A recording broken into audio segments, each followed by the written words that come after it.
दोस्तों नमस्कार, आपका स्वागत है द साइंस अप में। आप लोग स्पेशल साइंस की सीरीज देख रहे हैं 106 नंबर।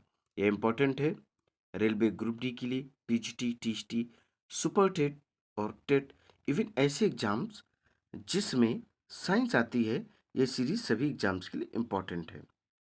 अब तक आपने 105 सीरीज देखी है। चलिए दोस्तों, अब स्टार्ट करेंगे क्वेश्चन नंबर 76 से। क्या क्वेश्चन है, इसको आपको पढ़ना है और जवाब भी देना है। देखिए क्या है, क्षितिज के नीचे वास्तव में डूब जाने के बाद भी सूर्य कुछ समय तक दिखाई देता रहता है। इसका कारण क्या है?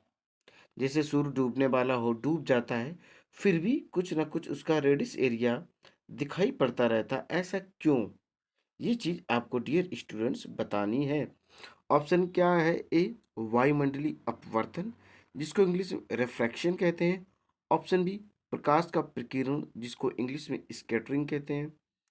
ऑप्शन सी, वर्ण परिप्रेक्षण, जिसको इंग्लिश में डिस्पर्सन कहते हैं। ऑप्शन डी, दृष्टि का बना रहता है। तो आप लोगों को बताना है इस क्वेश्चन का करेक्ट आंसर क्या हो जाएगा। देखिए, तो इसका जो करेक्ट आंसर हो जाएगा ऑप्शन है वायुमंडलीय अपवर्तन। क्षितिज के नीचे वास्तव में डूब जाने के बाद भी सूर्य कुछ समय तक दिखाई देता रहता है। इसका कारण है प्रकाश का अपवर्तन, जिसको इंग्लिश में रिफ्रैक्शन भी कहते हैं। क्या कहते हैं? इंग्लिश में इसको रिफ्रैक्शन भी कहते हैं। आइए अब देखते हैं नेक्स्ट क्वेश्चन। अब क्वेश्चन है अपने पास 77।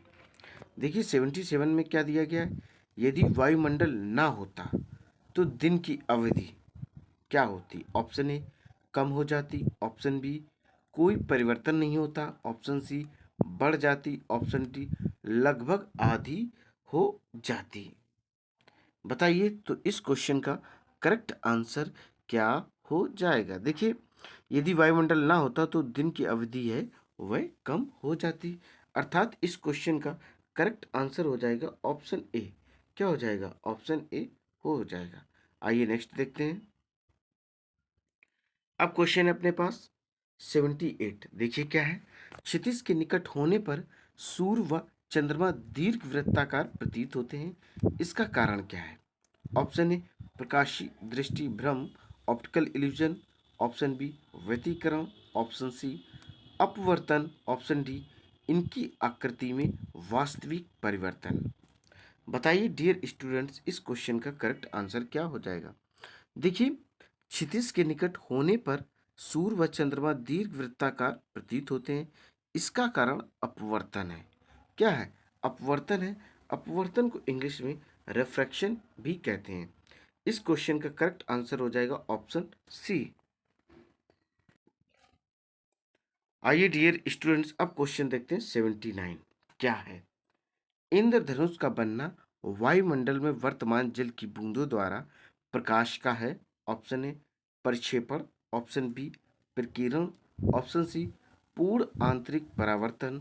ऑप्शन डी, परिक्षेपण व पूर्ण आंतरिक परावर्तन दोनों। बताइए इस क्वेश्चन का करेक्ट आंसर क्या हो जाएगा। देखिए, इंद्रधनुष का बनना वायुमंडल में वर्तमान जल की बूंदों द्वारा प्रकाश का प्रक्षेपण व पूर्ण आंतरिक परावर्तन दोनों ही होते हैं। अर्थात इस क्वेश्चन का करेक्ट आंसर हो जाएगा ऑप्शन डी। क्या हो जाएगा? इंद्रधनुष के बनने का कारण क्या होता? प्रक्षेपण भी होता और पूर्ण आंतरिक परावर्तन भी होता है। दोनों कारण होते हैं जब आप लोगों ने वायुमंडल में इंद्रधनुष को बनते हुए देखा होगा कि उसमें सातों रंग दिखाई पड़ते हैं। आइए नेक्स्ट क्वेश्चन देखते हैं। अब डियर स्टूडेंट, क्वेश्चन है 80 नंबर है, वर्षा के रुकने के उपरांत इंद्रधनुष ऑप्शन ए, सूर्य की ओर दिखाई पड़ता है। ऑप्शन बी, सूर्य के विपरीत दिशा में दिखाई पड़ता है। ऑप्शन सी, सूर्य की स्थिति पर आधारित ना होकर किसी भी दिशा में दिखाई पड़ता है। ऑप्शन डी, सूर्य ना भी हो तब भी दिखाई पड़ता है। तो बताइए इस क्वेश्चन का करेक्ट आंसर क्या होगा। देखिए, वर्षा के रुकने के उपरांत इंद्रधनुष सूर्य के विपरीत दिशा में दिखाई पड़ता है। अर्थात इस क्वेश्चन का करेक्ट आंसर हो जाएगा ऑप्शन बी। अपने सामने डियर स्टूडेंट क्वेश्चन है 81। कांच प्रिज्म में होकर श्वेत प्रकाश के गुजरने पर यह वर्णों में बिखर जाता है क्योंकि ऑप्शन ए, प्रिज्म का कांच प्रकाश को रंगीन बना देता है। ऑप्शन बी, भिन्न वर्ण का प्रकाश कांच में भिन्न वेग से गमन करता है। ऑप्शन सी, प्रकाश के व्यतिकरण के कारण ऐसा होता है। ऑप्शन डी, प्रकाश के विवर्तन जिसको डिफ्रैक्शन कहते हैं के कारण होता है। पहले आप देखें क्वेश्चन क्या है 81। अब देखें इस क्वेश्चन का करेक्ट आंसर क्या हो जाएगा। देखिए, कांच प्रिज्म में होकर श्वेत प्रकाश के गुजरने पर यह वर्णों में बिखर जाता है क्योंकि भिन्न वर्ण का प्रकाश कांच में भिन्न वेग से गमन करता है। अर्थात इस क्वेश्चन का करेक्ट आंसर जो हो जाएगा ऑप्शन हो जाएगा ऑप्शन बी। अपने पास अब क्वेश्चन है 82। देखिए क्या है, निम्नलिखित वर्ण अनुक्रम में कौन सा क्रम उचित रूप में है। ऑप्शन ए, बैगनी, नीला, लाल। ऑप्शन बी, हरा, नारंगी, लाल। ऑप्शन सी, लाल, हरा, जामुनी। ऑप्शन डी, नीला, हरा, पीला। बताइए किसका जो क्रम है वह एकदम सही है, करेक्ट है। देखिए, प्राथमिक वर्ण वे हैं या प्राथमिक रंग वे होते हैं जो अन्य वर्णों के साथ या रंगों के साथ मिश्रित नहीं बनाए जा सकते हैं या मिश्रण से नहीं बनाए जा सकते। अब आप सबसे पहले प्राथमिक प्राइमरी कलर समझे, प्राथमिक रंग समझे। एक रेड होता है, ब्लू और हरा। क्या होता है, red blue green. Red blue green ये प्राइमरी कलर होते हैं। इनको हिंदी में प्राथमिक रंग कहें तो लाल नीला हरा। लाल नीला हरा यह प्राथमिक रंग है। अब बात कीजिए सेकेंडरी कलर की, तो ये येलो होता है, मेजेंटा होता है और सयान होता है। क्या होता है, द्वितीयक रंग क्या क्या होते हैं, पीला होता है, मेजेंटा होता है और सयान होता है। ये होते हैं प्राथमिक रंग लाल नीला हरा, और द्वितीयक रंग पीला मैजेंटा और श्याम रंग होता है। अर्थात इस क्वेश्चन का करेक्ट आंसर हो जाएगा ऑप्शन सी। अब क्वेश्चन देखेंगे हम लोग 83। देखिए 83 क्या दिया गया है, प्राथमिक वर्ण है। ऑप्शन ए, इंद्रधनुष के वर्ण हैं। ऑप्शन बी, श्वेत प्रकाश के स्पेक्ट्रम के वर्ण हैं। ऑप्शन सी, वे हैं जो अन्य वर्णों के मिश्रण से नहीं बनाए जा सकते हैं। ऑप्शन डी, प्राकृतिक रूप में उपलब्ध वर्ण हैं। तो बताइए इस क्वेश्चन का करेक्ट आंसर क्या हो जाएगा। तो क्या हो जाएगा दोस्तों, हो जाएगा, बताइए आप लोग प्राथमिक वर्ण क्या है। देखिए, प्राथमिक वर्ण वे रंग हैं जो अन्य वर्णों के साथ मिश्रण से नहीं बनाए जा सकते। अर्थात वो क्या हो जाएगा डियर स्टूडेंट्स, वह हो जाएगा ऑप्शन सी। वे जो अन्य वर्णों के मिश्रण से नहीं बनाए जा सकते। और मैंने अभी आपको बताया था कि प्राथमिक रंग कौन कौन से हैं, लाल है, नीला है और हरा है। द्वितीयक रंग की बात की जाए सेकेंडरी कलर की, तो पीला है, मैजेंटा है और सियान है। दोस्तों इसके पहले इसका तो आंसर हो गया ये 83 का ऑप्शन सी करेक्ट है। आइए नेक्स्ट देखते हैं। देखिए दोस्तों 82 जो हम लोगों ने क्वेश्चन किया था, इसका जो करेक्ट आंसर था वह था नीला हरा पीला, और ये सी गलत था ऑप्शन। करेक्ट आंसर क्या था, ब्लू ग्रीन एंड येलो। आइए नेक्स्ट क्वेश्चन देखते हैं। अब देखें क्वेश्चन 84। तीन प्राथमिक वर्ण हैं, अर्थात प्राइमरी कलर कौन से। ऑप्शन ए, नीला हरा व लाल। और आप ऑप्शन देखिए, बी क्या है, नीला पीला व लाल। ऑप्शन सी देखिए, पीला नारंगी व लाल। ऑप्शन डी देखिए, बैगनी जामुनी व नीला। तो अपने कॉमन सेंस से बताइए क्या हो जाएगा। ये ऑप्शन ए करेक्ट हो जाएगा। ग्रीन होता है, ब्लू होता है, ग्रीन होता है एंड रेड होता है। रेड ग्रीन एंड ब्लू, नीला हरा लाल, यही प्राथमिक रंग होते हैं, प्राइमरी कलर होते हैं। आइए अब लोग नेक्स्ट क्वेश्चन देखते हैं। अब क्वेश्चन है अपने पास 85। कैमरे का कौन सा भाग मानव नेत्र के दृष्टिपटल, जिसको इंग्लिश में रेटिना कहते हैं, के सदृश है। Option A lens, option B film, option C द्वारक, ऑप्शन डी शटर। बताइए इस क्वेश्चन का करेक्ट आंसर क्या हो जाएगा। देखिए कैमरे का फिल्म मानव नेत्र के दृष्टि पटल के सदृश है, क्योंकि रेटिना पर प्रतिबिंब बनता है, उसी प्रकार फिल्म पर भी प्रतिबिंब बनता है। अर्थात दोस्तों इस क्वेश्चन का करेक्ट ऑप्शन होगा ऑप्शन बी। अब अपने पास क्वेश्चन जो है वह 86 है। देखते हैं 86 क्या है।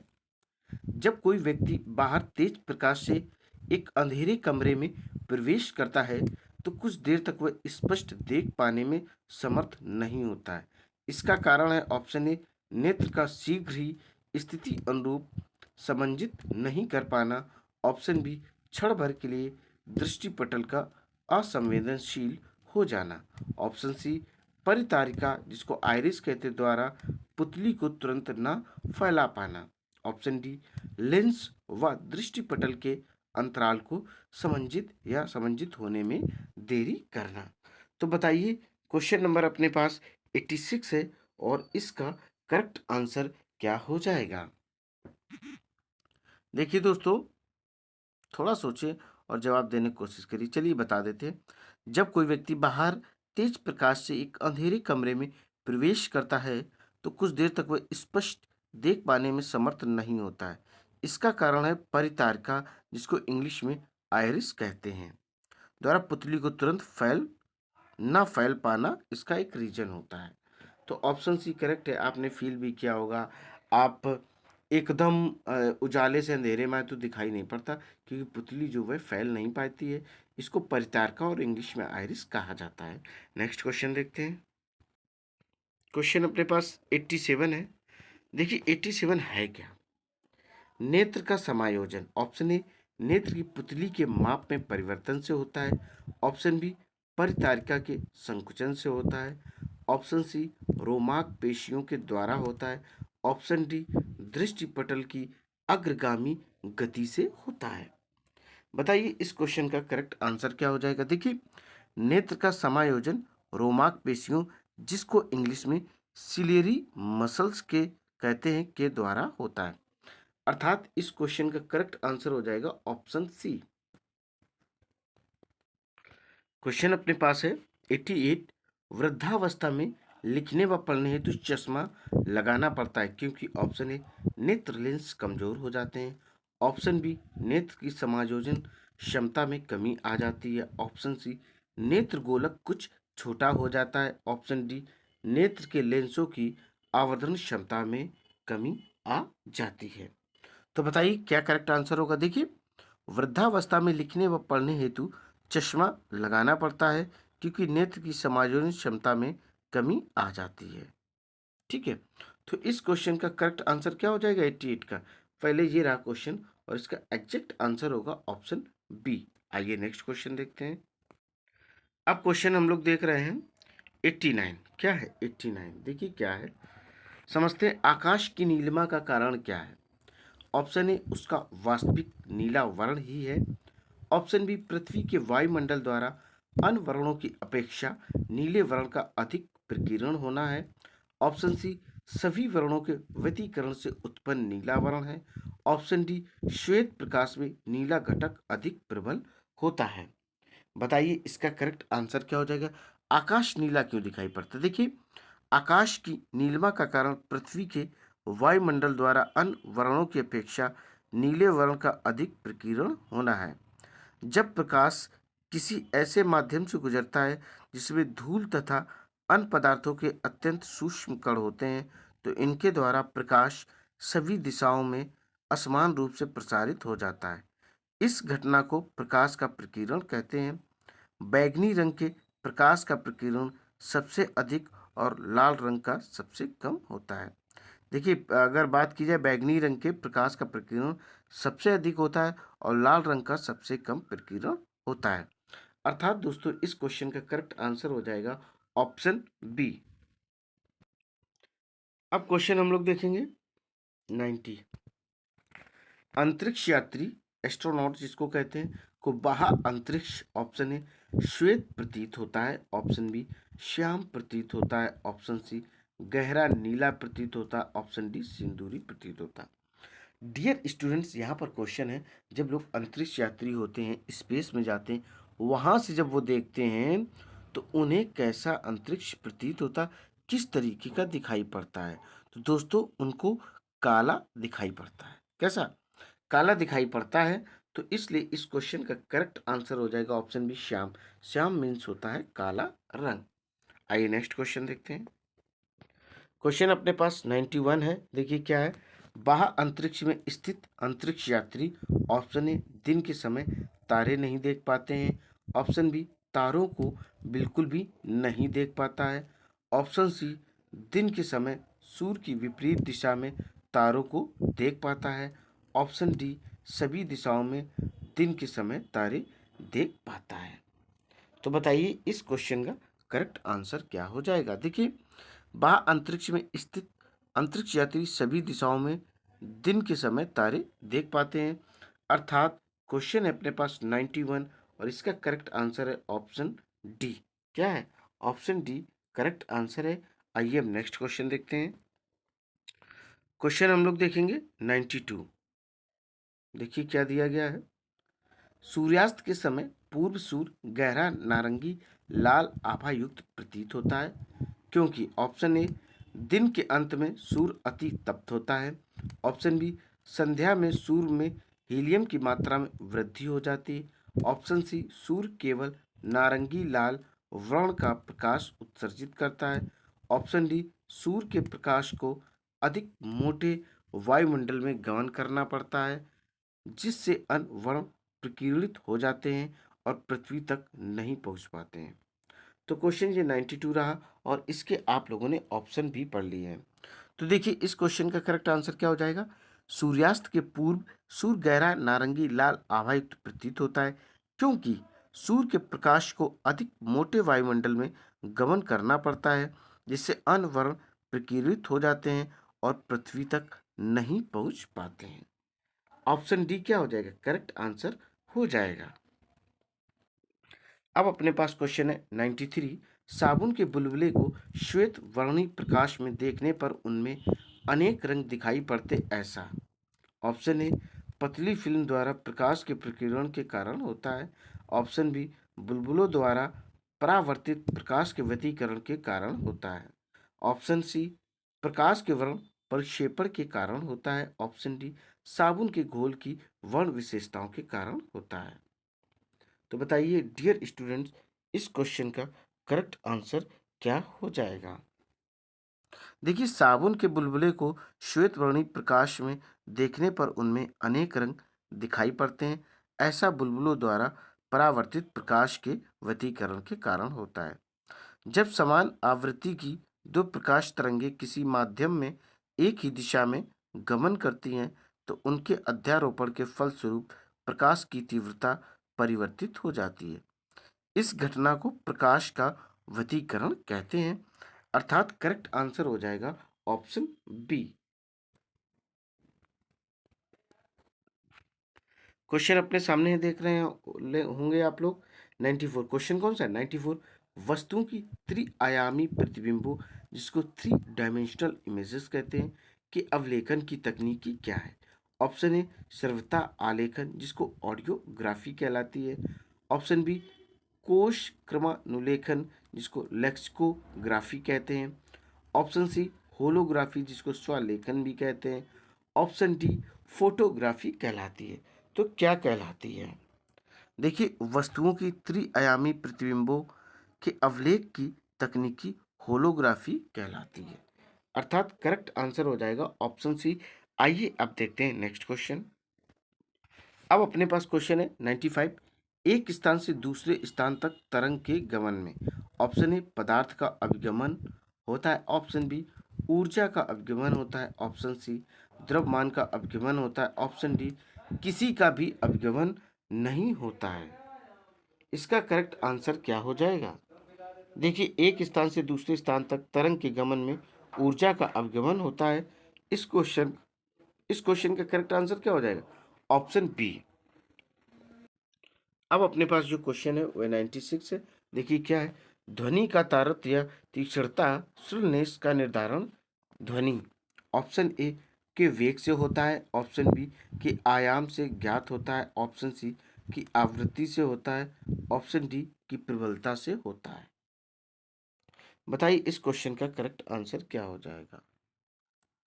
देखिए, ध्वनि का तारतम्य या तीक्ष्णता का निर्धारण ध्वनि की आवृत्ति से होता है। किससे होता है?